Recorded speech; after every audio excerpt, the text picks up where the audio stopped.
asked by my associate finance shadow minister if deficits had been smaller, would inflation have been lower? And the Bank of Canada president answered, governor answered, yes. He also said inflation in Canada is increasingly reflecting what's happening in Canada. Former Liberal Premier of Nova Scotia said, on the inflation side, if governments both nationally and subnationally continue to spend beyond their means, spending to pay the credit card of the government of today, they are going to continue to have inflation that continues to increase. If he won't believe me, will he at least believe his officials and his Liberal friends? The Right Honourable Prime Minister.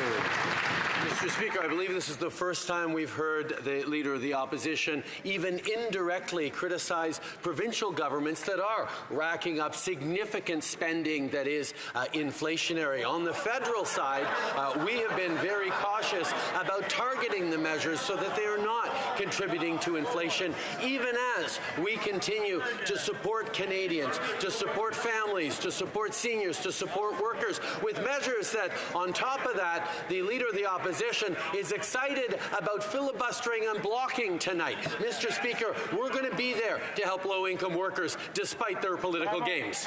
The Honourable Leader of the Opposition. Mr. Speaker, it's not just the Governor of the Bank of Canada who says deficits contribute to inflation. It's not just the former Liberal Deputy Prime Minister and Finance Minister John Manley who says that deficits contribute to inflation. It's his own actual Finance Minister and Deputy Prime Minister. She said that deficits pour fuel on the inflationary fire. And that's exactly what she did with this budget. $60 billion in additional inflation. That's $4,200 per family, which now has led to higher interest rates.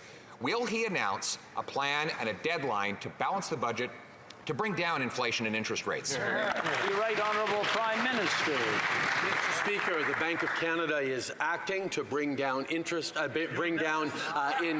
and it's working. Our inflation is coming down. At the same time, our job as a government is to be there to support Canadians, to be there with supports for families, be there with supports for kids who need dental care, be there for supports for Canadians who are struggling right now. The Conservative approach is to cut programs, to cut supports for Canadians, at the same time as we are standing up to help Canadians through this difficult time and out to the other side.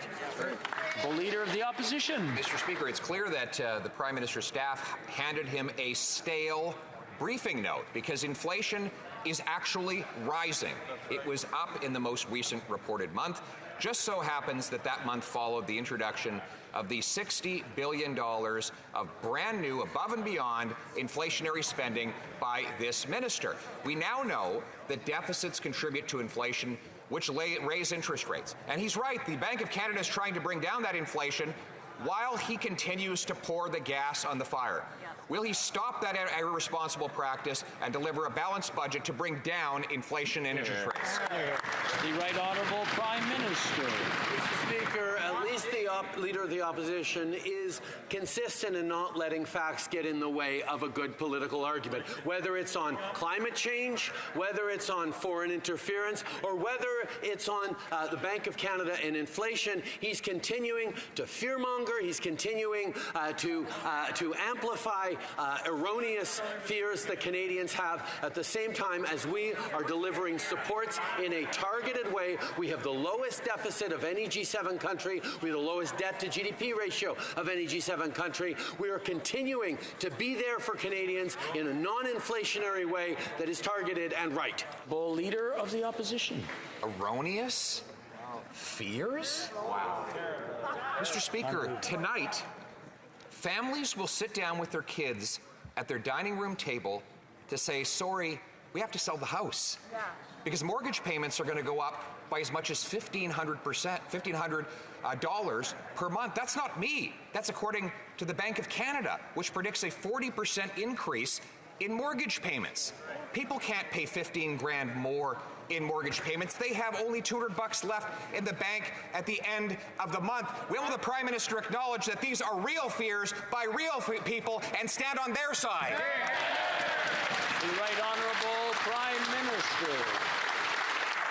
Mr. Speaker, where the Leader of the Opposition falls down is his solution for those families is to do less for them, to take away their child care, to take away their dental care, to take away the programs that are helping them, like the Canada Workers Benefit. We are bringing forward payments for the Canada Workers Benefit so that low-income workers can get more help right now, and that leader is going to stand up for hours tonight and block that measure, Mr. Speaker. There is help for Canadians on the way, and those Conservatives are standing in the way with silly procedural games.